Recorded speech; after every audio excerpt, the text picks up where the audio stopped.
The BC Human Rights Tribunal has ordered a former Chilliwack school trustee to pay $750,000 for violating the Human Rights Code. The tribunal made the ruling after Barry Neufeld was accused of publishing hate speech and discriminatory content against two LGBTQ+ people. Neufeld was called one of the loudest critics when the province updated codes of conduct to address bullying in 2017. The money will be distributed as compensation to association members who identify as LGBTQ and were employed between October 2017 and 2022. Neufeld did not respond to requests for comment by CBC News. But it sure has created a lot of debate and critique in this province. So our next guest is human rights lawyer Susan Kutnikoff. She's also the founder of Inspire Law. Let's start with that number, $750,000. It sounds to me unprecedented and, in fact, a lot bigger than other awards. But what's your view of that? It certainly is one of the higher awards to date that the tribunal has made. And to my knowledge, it's the highest award granted by the tribunal against solely an individual to date. Many awards are made against organizations, and sometimes individuals are also brought into the complaints as well. But in this case, it was just an individual. So it certainly is a high award against only an individual. And how did British Columbia's Human Rights Tribunal arrive at that number? Well, that's a good question. The complaint was made, as you say, by the Chilliwack Teachers Association and the BC Teachers Federation, BCTF, on behalf of LGBTQ members. And it doesn't appear from the decision that they even knew exactly how many members were affected, apparently because perhaps some members may not have completely come out yet. So the number of complainants was based on an estimate. As far as it's indicated in the decision, the tribunal took an estimate of the percentage of educators in Canada that identify as LGBTQ and looked at Stats Canada data and then estimated the number of CTA members that they had, and then applied these percentages and came up with the number kind of that way.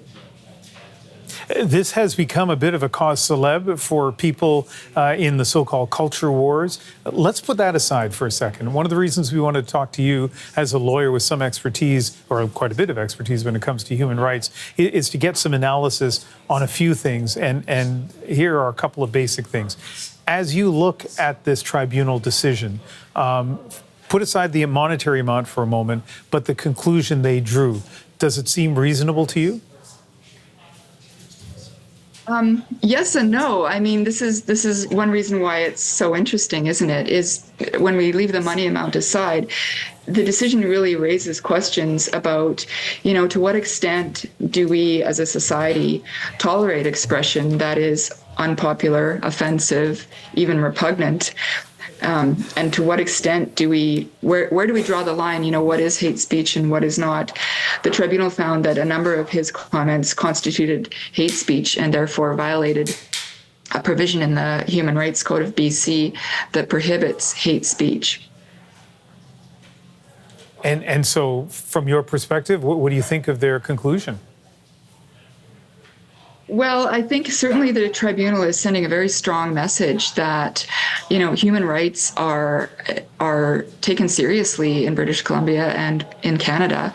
And all lawyers that practice in this area are well aware that the tribunal decisions are on the rise. They are awarding greater and greater amounts to compensate people for discrimination that they experience. So that's all well and good. But when we consider that there's an individual respondent on the other side, the tribunal also has, I would argue, a common law duty to be fair to him, Mr. Neufeld, the respondent as well. And so the decision does raise an issue, I think, about whether the award was also fair to him.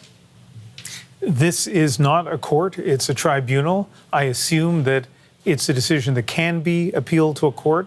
Do you think it should be?